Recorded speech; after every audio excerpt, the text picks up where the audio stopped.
What's up, ladies and gentlemen? Welcome to episode 119 of the Access to Combat podcast. I'm one half of your host, Hugo the Boss. Hugo got next, joined by my co-host. It's your boy, Ray Boogie Kahuna. On today's episode, we're going to be breaking down UFC 321, Gane versus Aspinall.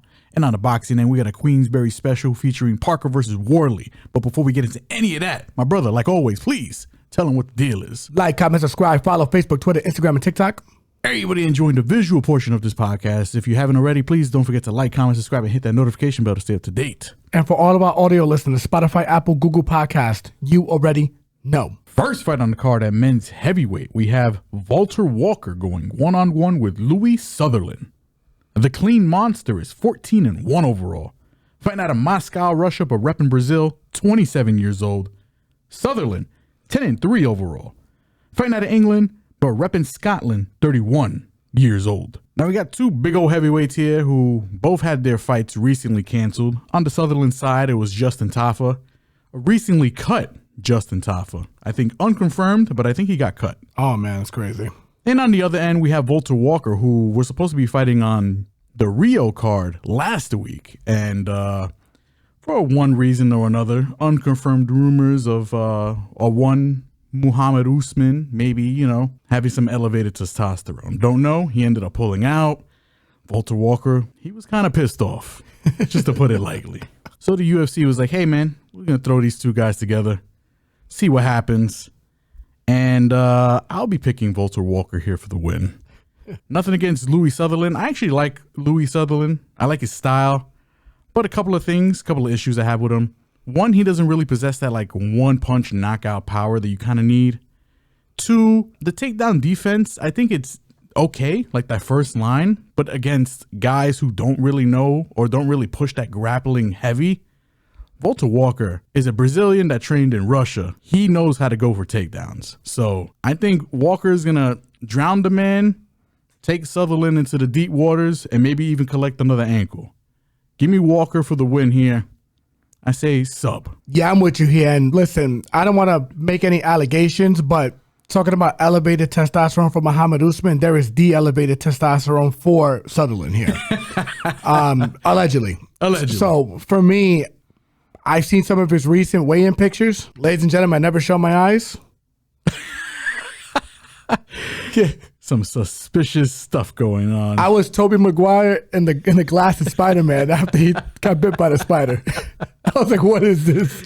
All I'm saying is that those are different men. His neck was like up here, and in the lower promotions, the lesser promotions. Now he's here and it's like, what happened? It almost looked like a balloon that got deflated. So a little suspicious. Just a little suspicious. And I think Valter Walker's on a tear. I think he's by far the better wrestler. I think he's going to spam takedowns. He's got better UFC experience. He's going to be bigger. I trust his chin a little more, to be frank. He's fucking pretty durable. So for me, this is Valter Walker all day, every day, twice on Sunday. I think he probably gets this done via sub. I think he finds his back or he finds an ankle, gets him out of there. So give me Valter Walker by sub here. See if Louie Sutherland can shut me up, but I feel pretty confident about this play. Next fight on the card at men's featherweight, we have Jose Delgado going one-on-one with the prospect, Nathaniel Wood. Delgado is 10-1 overall, fighting out of Phoenix, Arizona, 27 years old. Wood, 21-6 overall, fighting out of London, England, repping London, England, 32 years old. This is going to be a very interesting fight, a bit of a chess match, a little bit of back and forth I'm kind of predicting here. But I'm going to be picking Jose Delgado, and for a couple of reasons. One, I think the guy's more dynamic on the feet. He's big for the weight class. He hits hard. Wood, listen, technical guy, but ever since he's moved up to 145, really hasn't finished anybody in this weight class. Delgado, in my opinion, has all the finishing equity. I think this is Delgado by KO or decision. Wood, he's got to put himself in the fire to really, clock Delgado, which is possible because Delgado throws in long combos and probably can get caught in between. Wood is going to be the faster guy, in my opinion. But I think Delgado, the way to beat him is to drown him. And Wood can grapple, but I don't really consider him like a control grappler. Doesn't go to it as much as you'd like him to either. And then I really haven't seen any kind of spectacular entries from the man. The way Wood gets his takedowns is like inside outside trips. Just look at the Charles Jourdain fight where he was just tripping that man all over the place. Jourdain had no feet. Yeah. I don't think that works against Delgado here.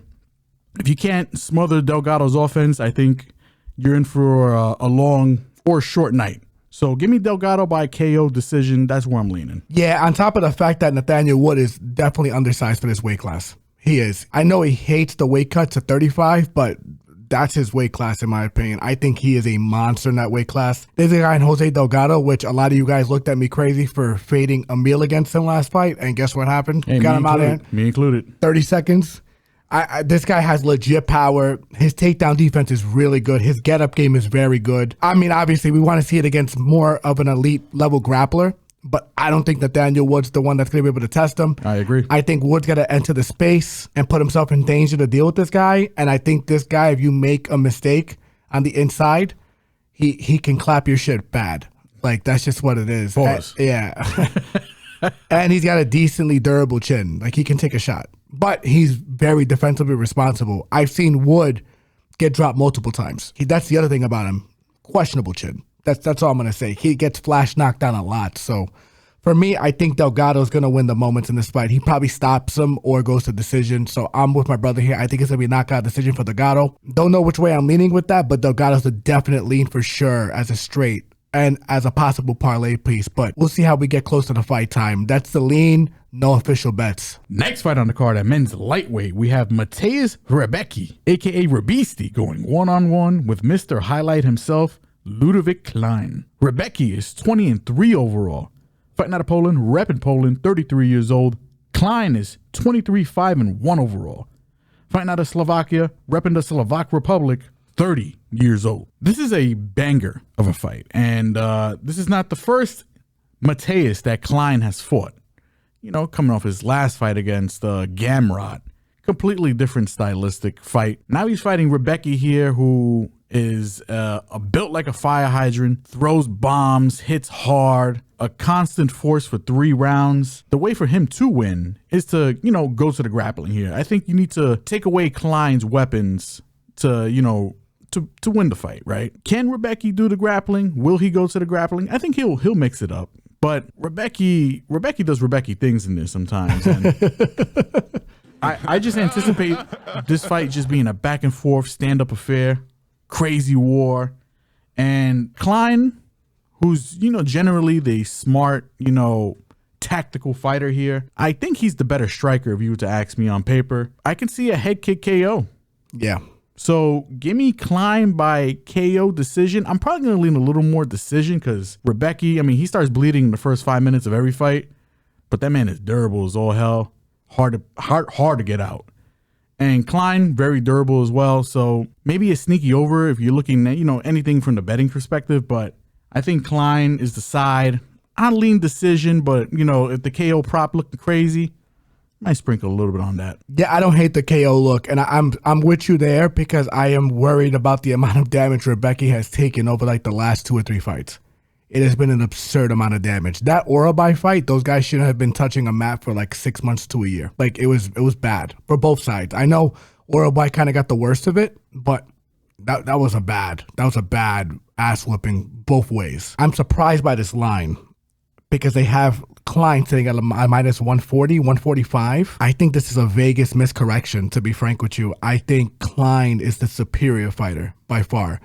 You have to bank on Rębecki being able to implement Gamrot's game plan, which is to wrestle and hold him for 3 rounds. This guy Klein was a plus 130, plus 145, if I remember correctly, against Gamrot, who is a superior grappler. Rębecki's not going to be able to implement that game plan, at least not in the spamming way that Gamrot can. Yeah, he's not going to be consistent. I don't think Rębecki is he's going to lack that control that Gamrot has. Correct. And the other thing I will say too, Klein's far better on the feet, in my opinion. I think he's going to be able to manage the distance better. I think he's a guy that I don't know how he made 45. He's a guy that I think is rightfully suited at 55 because he's pretty big for this weight class too. He has the physicality that did a Rębecki. I like Ľudovít Klein here by decision or knockout, and I'm with you. I think it's probably going to go to decision, but if the knockout number looks nice, just because of the amount of damage that Rębecki has taken over the last couple of fights, I think it's worth a sprinkle, to be frank with you. I can see a head kick 100% head kick. The way Klein angles out with he parries over with the jab and then throws the kick right over the top, like to get your hands down. Oh man, it just reeks to me, and like it reeks to me as something that might happen. It's probable. And then on top of that too, Rębecki is like he's short, so like Klein doesn't have to pick his head up pick up his leg that far. Yeah, it doesn't Not really to sound terrible, but but give me Klein here by knockout decision. I think that's how I see this fight going. Next fight on the card at men's lightweight, we have Abdul-Kareem Al-Selwady, aka the Pride of Palestine, going one-on-one with Matheus Camilo, aka the Jaguar. Al-Selwady is 15-4 overall, fighting out of Dallas, Texas, but repping Palestine, 30 years old. Camilo is 9-3 overall, fighting out of Rio, Brazil, repping Brazil, 24 years old. This is an interesting fight because on one hand, we have Camilo here, made his debut against Gabe Green. Gabe Green was, flashing a whole new weight class, coming down to lightweight for the first time. Big guy for 55. Very big guy for 55. Camilo, the things I like about him, the guy, he hits hard. Ruthless aggression, Authority. That's the word I was looking for. Some might call it authority. Yeah, I'm with you. But his leg kicks, his punches, man, he throws everything into that. And I think his grappling is a little underrated. Like, he's comfortable off his back, willing to throw up, what do you call that?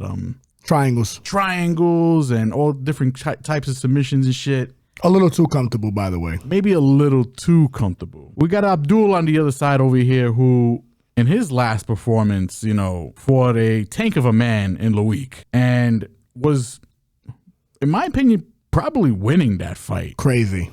But, Louie, his power carries. And, all it takes is one. Hit him left hook, put that man on the ground, and he just got pounded out. Hey, yo. Yeah.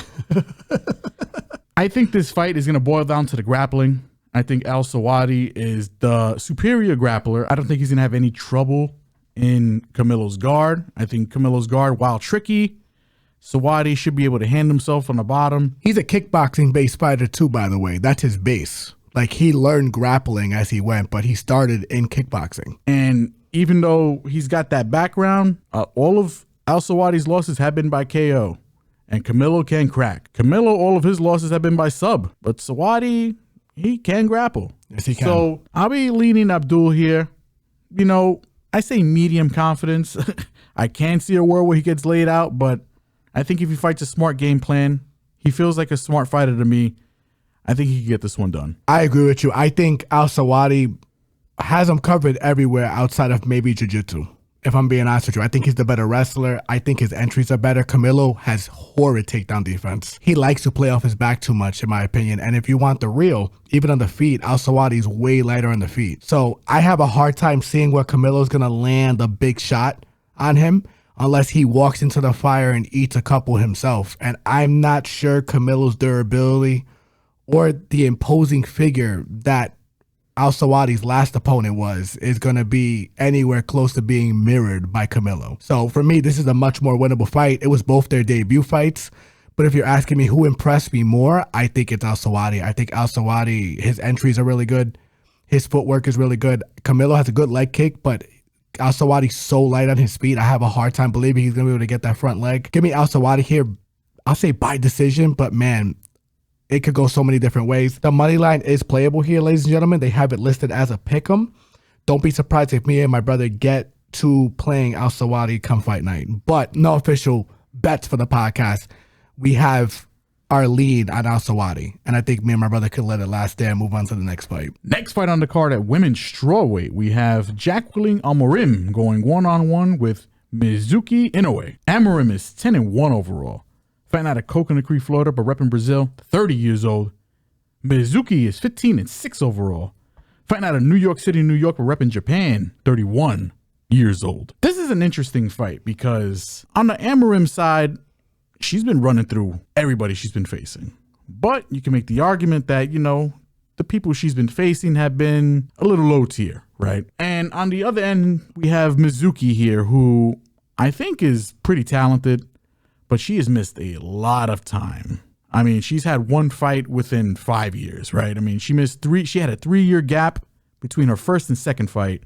Actually, no, her second and third fight. A 2-year gap leading up to this fight. The first gap I know about, injury related. The second gap, I'm going to assume is also injury related. Haven't really seen anything online about it yet. So I don't usually like betting people, or not even betting, but just like picking people who've had such long layoffs. She started off as a kickboxer, but a lot of her wins, I think 9 of her wins, are by sub. She's very decent on the ground. She's got decent jiu-jitsu for someone who started off in kickboxing. It's an interesting fight because this is women's MMA. I'm going to be picking Amorim here, but the confidence is not that high. And I'm going to be picking Amorim by sub because I think that's the way she does win, right? She's got tons of experience in the jiu-jitsu world, multi-accoladed, multi-time champion. I think she's like 12-time or some crazy number like that. So if you like the Amorim side, I think that's the way you got to play her. But in terms of the betting side of like, you know, hey, the money lines, what am I looking at here? If Inoue is looking crazy wide, I don't hate it because I do think she's probably the more skilled fighter here. And I think she does have the wrestling to at least kind of mitigate some of the stuff. Now she might play around on the back a little too much. That kind of does scare me a little bit too. Plus the layoff, but I'm tentatively taking Amorim here, not with a high degree of confidence. Well, I have a question for you. What do you think the line is? If I had to guess what the line was, I'd say Amorim is the favorite, right? And I'd say she's what, -2? So right now she's sitting at -450. That is extremely big. Inoue is sitting at +350. Ladies and gentlemen, them dogs are barking. Okay. And for all the reasons my brother listed, I think Inoue is the more talented fighter here. She's fought the way better brand of competition. She's fought Verna Jandirodova, who is competing for a belt on this card. Alexa Grasso. She's fought Karolina Kogorkiewicz. She's fought Amanda Lemos. She's fought just way better girls. Where Amorim has been picking at girls who are horrible. To be frank with you, girls that arguably don't belong in the UFC, or girls that arguably belong in an anti-weight division that the UFC should have been created. I think Inoue is the better wrestler, to be frank with you. I don't think Amorim is the best wrestler. I think she's technically fixed her gas tank issues, but against girls that will not wrestle back into her. Sam Hughes nearly beat the dog shit out of her. Like, it was bad. Yeah. That's an ass whipping. And me and my brother played that fight on Sam Hughes. So we know, I kind of have an idea on Amorim's limitations. Anyone could fight for 3 rounds when they're laying on top of you. Sorry, it's just what it is. And then there's spots to rest when you're doing jiu-jitsu play from up top. There's a situation where I don't know if she's going to be able to get this girl to the floor, like for multiple periods at a time. Yeah, Verna got it down. Verna's a big 115. This is also another situation where Amorim has been bigger than a lot of these girls. This is the first girl outside of maybe Sam Hughes that's 5'3" alongside of her, and the better wrestler. And if you're asking me, I think Inoue is the better striker here too. So this is a clear system play, even if with the layoff, because she took the last fight against Hannah Goldie on a 3-year layoff, and she was able to put mitts on her and deal with the physicality of Hannah Goldie. I know Hannah's probably not the jiu-jitsu player of Amorim, maybe not even the wrestler. But if you're asking me, I just think Inoue is the better fighter here. It just is what it is. And she's only 31 years old. So she's not like a grandmother at this point. So system play. Follow us on all social media platforms to see if we get there come fight night. But the official lean for the podcast, at least on my side, is going to be Inoue just based on the line. I don't hate it. I think the line's super disrespectful, ladies and gentlemen. Next fight on the card at men's middleweight, we have Ikram Aliskerov going one-on-one with the Iron Turtle, Yong Park. Aliskerov is 16-2 overall. Fighting out of Russia, hailing from Russia, 32 years old. Park is 19-6 overall. Fighting out of South Korea, repping South Korea, 34 years old. Man, I love me some Iron Turtle. One of my favorite, more underrated fighters in the UFC roster currently. Fun fighter, always a little overlooked for some reason. I think he's highly skilled, but unfortunately he's fighting a guy here in Ikram, where at least in the grappling department, I think he's got him covered. I don't think Park, as good as he is on the ground, I don't think he's going to be able to hang with Aliskerov on the ground. I think Park's only way to win here is the same way Aliskerov has lost in his only 2 fights, and that's via knockout. I do think Park is the better, more technical striker. He's got better boxing, in my opinion. What I do worry about is whether or not he possesses that power that can, really put Aliskerov away. At the same time, maybe Aliskerov's chin isn't as good as people want to give it credit for. I mean, it was Khamzat. it was Rob Whittaker. So, I mean, those are two elite fighters with elite power. Is Park up there? We don't know. The window for victory here for Park is slim. Aliskerov, in my opinion, has got the more clear path. So I'm going to be picking Aliskerov here for the win. I think he probably gets this one done by decision, but I can see him ground and pounding. I can see a sub, some kind of like late round ITD. But Park's a dog. He's not going to quit that easy. But Aliskerov's going to be my official pick. Yeah, I think Ikram's variety on the feet with the kicks and things that he can throw are going to give Jung Park a lot of trouble here. I hate this fight for Park. I love Park. We love Park on this podcast. We have played him many times to win us, big prizes, but I think this is a lot for him. I think Ikram is a beast. He's only lost to world championship caliber fighters, Khamzat being the current champ.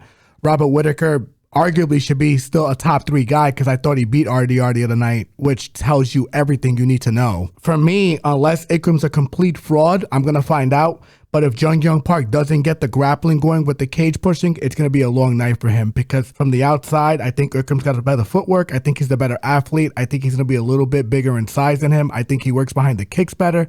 And I think he can match Jung Park with the wrestling. So I'm essentially saying he's got him covered everywhere. I think it's a tough fight for Park. Give me Ikram, Aliskerov. I'll say by decision here, but if he gets a late round stoppage here, I'm not going to be surprised. Next fight on the card at men's heavyweight, we have Chris Barnett going one-on-one with Hamdy Abdelwahab. Beast Boy is 23-9 overall. Fighting out of Tampa, Florida, 39 years old. Hamdy the Hammer, is 4-1 overall. Fighting out of New York, but repping Egypt, 32 years old. Low-level heavyweight fight. It should be entertaining for probably all the wrong reasons. I could see meme knockouts on both ends.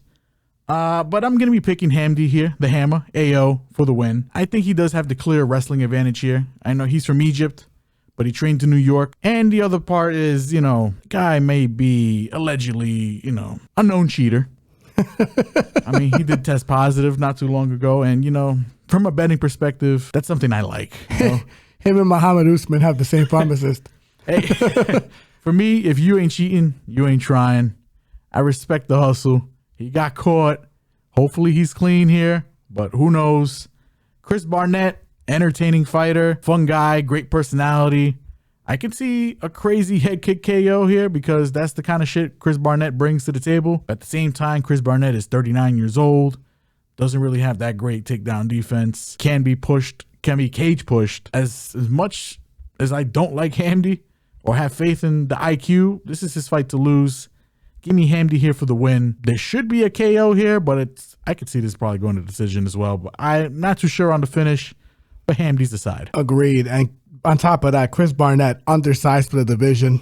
Oh, yeah. Forgot about that. Not a great gas tank for the division. Like, there's a lot of things that I don't like this fight for him. And, shout out to Chris Barnett. I was on his highlight reel when he knocked out Gian Vellante in MSG. Oh, that's right. Yeah, I was there. I had good seats, man. And my section got crazy loud when he caught the head kick and we got put on camera. So Superman video, I was in the back. Big shout out to Chris Barnett, but this is not Gian Vellante. This is a guy who has an Olympic pedigree in wrestling. I mean, like, it's obvious. Hamdy's gonna be the better athlete. And if he doesn't get him down with the wrestling, he's going to use those intimidating ass teeth of his to win this fight. He drinks water and spits out butter. You know what I'm saying? Like, my God. Hot butter. If you need your corn buttered, let Hamdy spit out it. You know what I'm saying? So I'm just being real, but I think it's a tough fight for Chris, man. And Chris is too inactive for me. That's the other thing, too. I don't like his activity level, man. I don't know if it's because he has a hard time getting fights or he's dealing with injuries. I'm gonna assume the latter because stylistically he is not like a long-term fighter. Like in terms of the stretch of 3 rounds, tough as hell. He's a dog. Give me Hamdy by decision here, but man, if he finds a finish within rounds 2 or 3, I'm not gonna be surprised at all. I'm gonna look at the lines to see if they're juiced and follow us on our social media platform to see if we get there. Next fight on the card at men's flyweight, we have Azat Maksum going one-on-one with Mitch Raposo. Maksum is 15-2 overall. Fighting out of Kazakhstan, repping Kazakhstan, 30 years old. Raposo is 9-3 overall. Fighting out of Fall Rivers, Massachusetts, 27 years old. Another interesting fight. You know, flyweight fights are always interesting. You know, they're always going to bring the heat, always going to bring the action, always going to bring the skill. We got two gentlemen here who are both on 2-fight losing streaks. Both gentlemen have fought in their last respective fights guys who were very big for their weight classes. Both look pretty improved in their last fights, even though they both lost their last fights. On the Mitch Raposo side, he's a New England cartel guy. Not really too high on those guys in general. I mean, the only two good fighters off top rip, Rob Font and Calvin Kattar. That's it. Everybody else has kind of been, you know, for the most part, duds coming out of that gym. No disrespect, but I mean, it is what it is, right? I got to call a spade a spade. Raposo, decent boxing, a guy who on tape, at least before he came to the UFC, did show wrestling. In his last fight, actually went back to the wrestling, but in his last fight, lost because whenever he was able to get his opponent down, I think it was Sumadarji, right? It was. Didn't really do a good job in holding Sumadarji down or doing any kind of damage when he had Sumadarji down. Maksum, on the other side, his last fight was against, I think, Tagir. And in that fight, Tagir struggled to get him down. But Azat had his moments. Azat even took Tagir down. I'm going to be picking Maksum here. He's just lost to the better brand of competition. I think he's the more skilled fighter. I think on the feet, where I think Raposo is going to be a little more clean, I think Maksum, not as clean, but still is going to be competitive on the feet, and I think can crack. And when it comes to the ground game, I don't think Raposo is going to have a very easy time trying to take this man down. I think he's going to fail at taking Maksum down, and I think Maksum is going to be able to take him down and do whatever he wants to do on the ground. Give me Maksum here. I would like to say late round finish. I think that's what my gut is kind of telling me here. Second, third round, he gets him out. Maksum is going to be my pick here. Yeah, this is a tough fight for Mitch Raposo. I'm going to be honest with you. The line reflects that as well. They have Maksum sitting at a minus 330. That makes sense. I'd probably lower it a little bit, but, you know, I'm also trying to find fair lines for you guys, so. Fair lines for us, you know? Yeah, I just feel like this is, I don't know where Raposo's not going to be able to, I don't know where Raposo's going to be able to enforce his will in this fight. On the feet, no. He's not going to be able to wrestle this guy.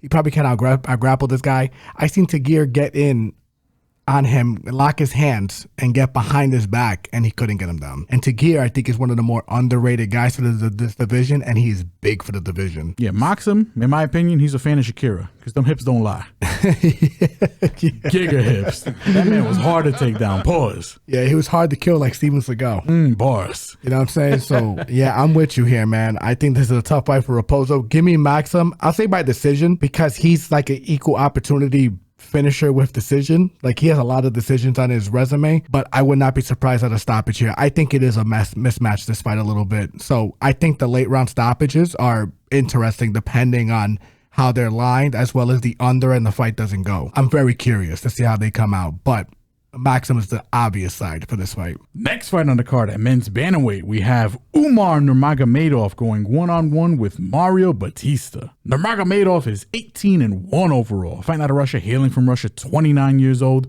Batista is 16-2 overall, fighting out of Glendale, Arizona, 32 years old. Man, I want to give Mario Batista the benefit of the doubt because the guy is a badass, excellent fighter, high IQ fighter. But he's coming up here against a force in Umar, a guy who's only lost to Merab, a guy probably, in my opinion, who's probably gave Merab maybe his most competitive fight. And broke his hand early in that fight, by the way. Yes, he did. Umar, bad motherfucker. I mean, I think he's got Batista probably covered everywhere here. I think he's going to be the quicker guy in there. Like, Batista's going to be a little more technical. I can see him fighting on the outside. Umar, you know, good jab, high IQ fighter. I think he's going to be able to get Batista down, even though Batista's takedown defense is pretty decent. Is, you know, something about these Dagestani wrestlers, you know what I'm saying? Like, they just wrestle different, you know what I'm saying? He hasn't fought a guy like this, yeah, in my opinion, that's going to really push the wrestling and the grappling. And I'll be honest, I think Batista is going to give him some fits on the feet, because Batista's super light on his feet. We faded Patchy Mix against him. That's not even aging well. How much we pumped Patchy Mix coming into the UFC. I think he regressed, ladies and gentlemen. If you would have seen him on the Bellator run, I think we have a completely, if that guy was in the UFC, we're having a completely different discussion about him. I agree. Regardless, I think Batista is underrated. I think he has high fight IQ. I think he knows what he wants to do in there. But, man, this is a tall order against Umar. And, I think my brother agrees with that, to be frank. Yeah, I think this is going to be Umar. I think this is going to be Umar by decision because Batista's a tough son of a bitch. I think he's going to be hard to submit. He's going to be definitely hard to KO. If you want to play a prop on the Umar side, sub, if it's looking pretty wide, I think it's probably his only real, finishing equity. I don't think he knocks out Batista. But, gut says decision. I'm going to be leaning decision. And Umar is definitely going to be the official pick, at least on my side. Yeah, I'm with you there, too. And Umar coming off of a loss, I think he's going to want to make a statement. Oh, yeah. I'm going to say decision, too, because I think Batista's a tough bastard. But this is a tough fight for Batista, man. And the thing is, too, it's not only the wrestling. Umar also has a variety of kicks that I don't think Batista has dealt with at this level.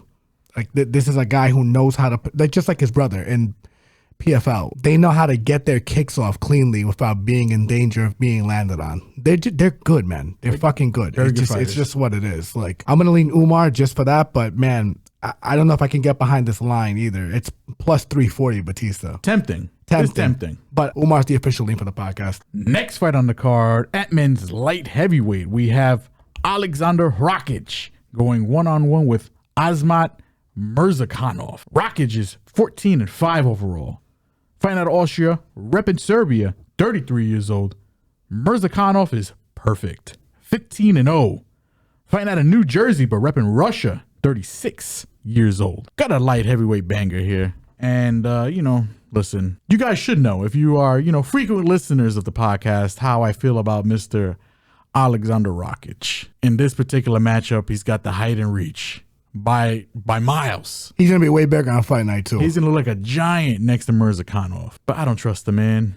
I don't trust the man's IQ. Man, that one time I wanted him to wrestle, he just didn't fucking wrestle. Rakic just kind of goes in there and, he moves to the beat of his own drum. He Homer Simpsons this shit. It's a little annoying because the guy's talented, man. Shit. And he's only lost to some elite guys. To Jury, to Jan Blachowicz. And the Jan Blachowicz thing was a leg injury, right? If I remember correctly. Yeah. And who else did he lose to? He lost to Ankalaev, I think, as well, right? He lost to Ankalaev, and his first loss was to Ozdemir in a fight that I thought he won, to be frank with you. So it's like, he's lost to some really elite guys. But on the other hand, we got my man Mirzakhanov over here. Or as I'm going to dub him now, Mirzakhanov. The professional, 15-0. Oh. 3 years older. Height and reach disadvantage here in this particular fight. But Mirzakhanov, he's such a skilled fighter. He's such a good fighter.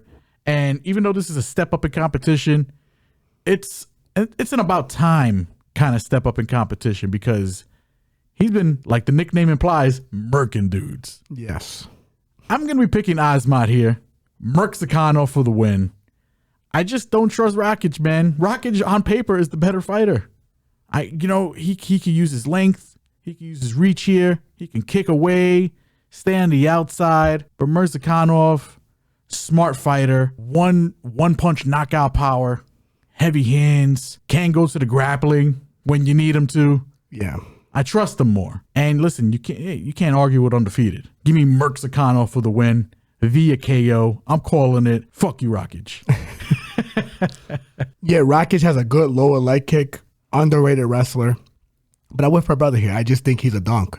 Okay, I think he's dumb. That fight against Jiri, was an obvious, wrestle into him play. Just take him down, bro. And you can take him down. Take him down. He has the physicality and size to do it and do it for minutes at a time. That fight drove me crazy. Oh, my goodness. It's crazy. And he just wanted to be in a war and just get hit by a guy who doesn't go away. I'm like, dude, if he does not win the belt, you could make a strong argument he might be the biggest failure at 205 ever. The biggest what if? Yeah, because, guys, his physical gifts, his physical talent is out of this world. He's a talented fighter, man. Uber talented, but he's a dunk. The decision-making drives me crazy. This fight is lined as a pick'em, rightfully so, because I think Vegas still respects what Rakic can bring to the table in this fight. But I'm with my brother here. I'm going to lean Mirzakhanov just because I trust his decision-making better, even though he's going to be the highly undersized guy here. What I do love is the unders here. I think someone's going to get served. Because I think if Rakic gets on top of him, he might give him problems. Because he's so much bigger than him. He's just so much bigger than him. He's going to be way bigger than him on fight night. So, but if the fight stays standing, I think Mirzakhanov might catch a body. Like Mirzakhanov. He might murk this dude, man. So I feel it. I think the unders, fight doesn't go. Those are interesting looks. But outside of that, man, I can't get to the Rakic side anymore. He's literally lost me too much money. I might be biased here, but I'm just being honest. I'm definitely biased. Yeah, I'm just being honest about... Full disclosure, ladies and gentlemen. So I bet on the talent so much. It's just like Curtis Blades. Like, you can only bet on the talent so much, and then you have to pick your spots with him. So this is not a spot I want to pick with him because I think Mirzakhanov... I'm sorry, I'm getting the nicknames mixed up because of my brother, but that is his official nickname, Merk. I think Merk is gonna figure it out here. I do. Give me Mirzakhanov by knockout. Not what I had degree of confidence. This fight's to pick him for a reason.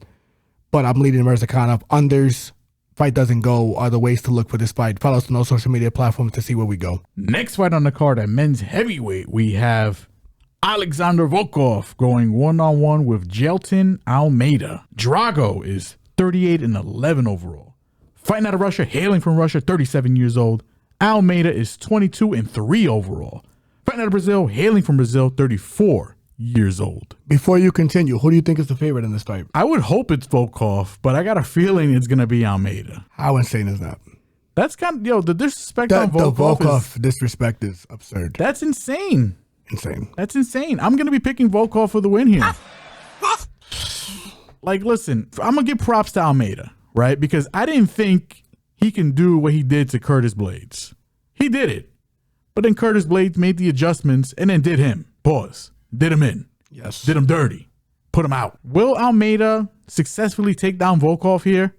Probably. And, you know, I say 75, 80%. I feel like he can get a takedown here. Now, Volkov, again, for me, the better fighter. Better in the striking department by far. Almeida has not shown that he can throw strikes, at least at a proficient level. Correct. Volkov can, will, and has. Now, when it comes to the grappling, Volkov has made improvements. I also think he's a high IQ fighter. I think he knows what he's getting into here with Jailton Almeida. Now, I am afraid that if he does go down, he will be submitted. So if you do like the Almeida side, it's probably by sub because I don't think he's going to win a decision. No. I don't, because I think Volkov, even if Volkov gets taken down, I think Volkov's going to be able to get up. That being said, Volkov, the better fighter in my opinion, better on the feet. I think he gets Almeida out. I think he probably knocks Almeida out. I'm going to call it right now. Give me Volkov by knockout. Stop disrespecting Volkov, please. We've made a lot of money on Volkov in this podcast, ladies and gentlemen. Damn right. You might as well just call us the Volkov Whispers. The Whisperers. Yes. And for a lot of reasons. We faded Sergey Pavlovich against him when he was an underdog. We faded Alexander Romanov against him when he was an underdog. And by the way, they were easy cashes. Easy. We faded Ciryl Gane against this guy.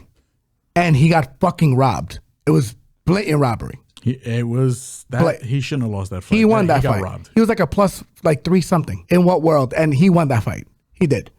He knew exactly what he was getting into those fights. He was prepared. He is humongous for the weight class. I'm not saying this guy can wrestle like Curtis Blades, but he can grapple. He's not incompetent. He's been 5 rounds before. He's shown that he has gas for 3. He was there all day against Ciryl Gane. He's going to be there all day if Jailton Almeida doesn't get him out of there. It just is what it is. And if you're asking me if Jailton doesn't get it done in the first round, he's going to blow his load, shooting for takedowns like he did against Curtis Blades. And if he wants to play on the feet with this guy, he's going to catch knees to the body.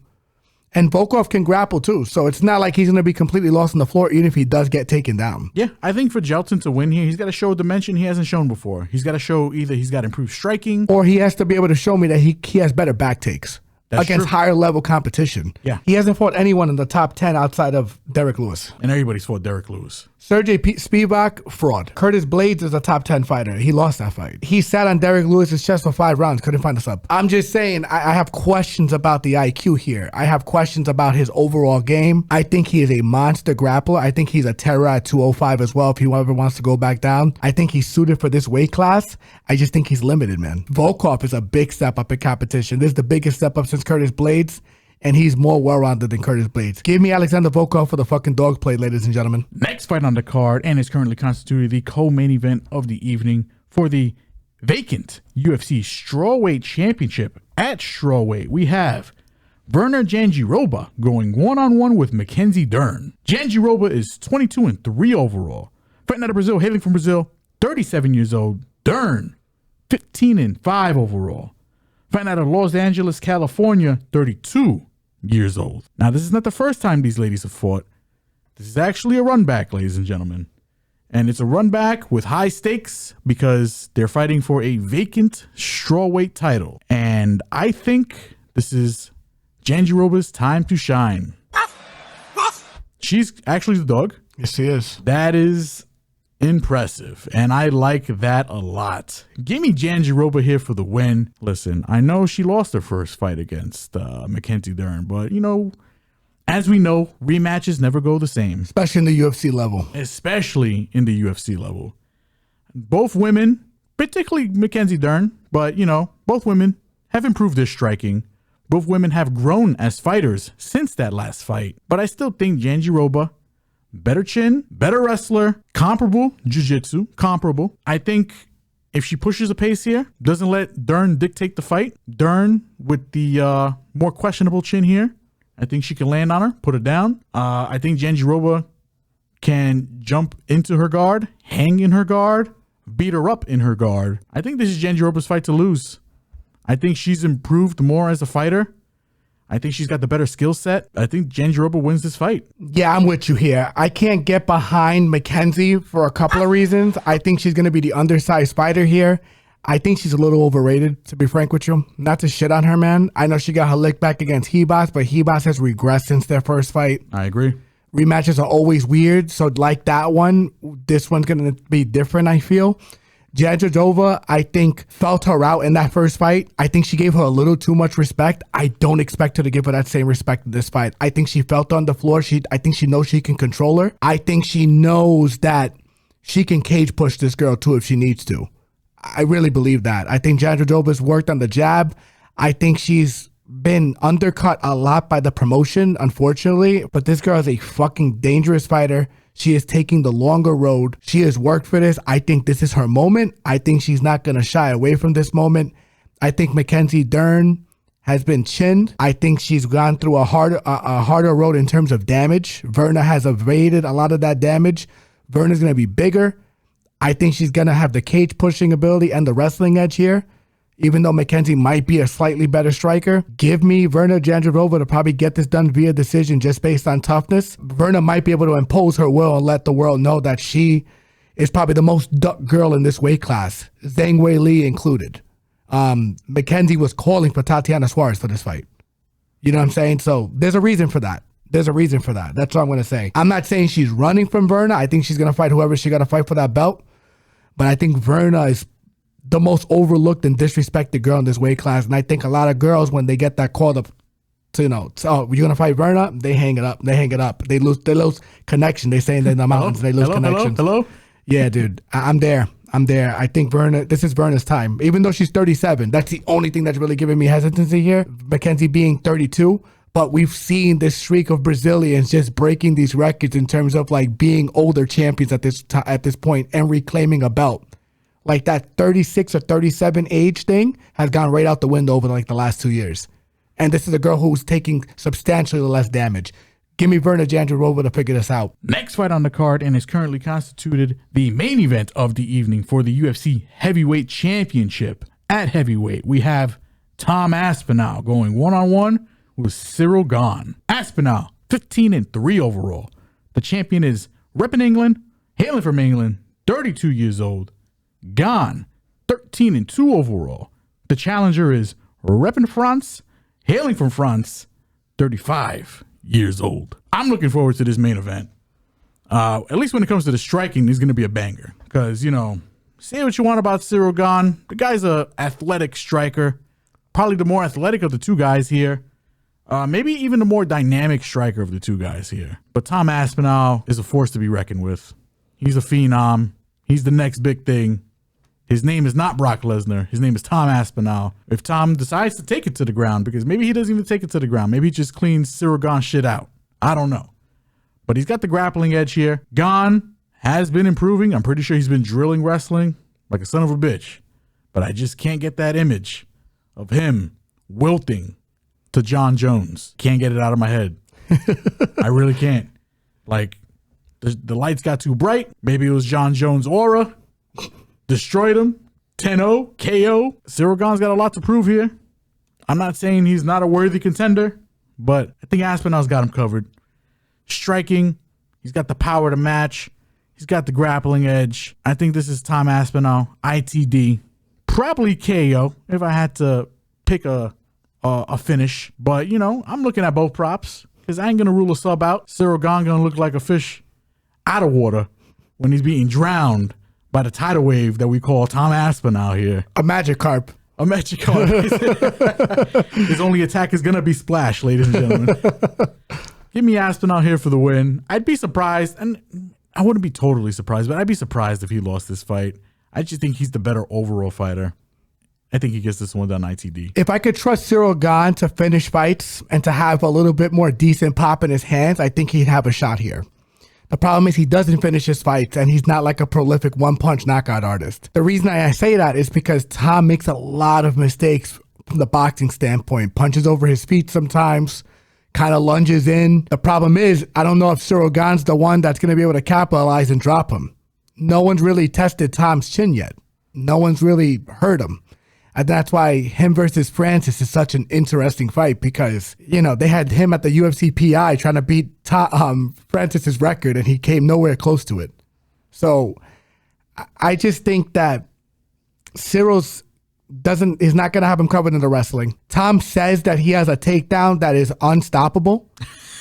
And you know what? I want to see usually that. when people say that, I think they're full of shit. But I believe him.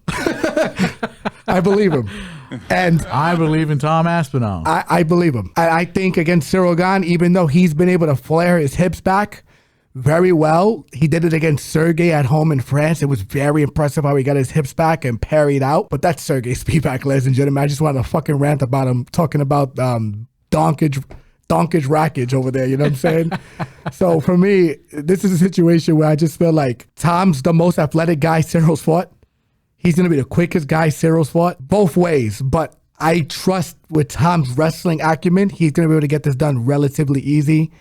And with the wrestling threat, I would not be surprised if he lands a big shot and puts him away because this guy has legitimate one-punch knockout power. He's huge for the weight class, 265, moves around like a middleweight.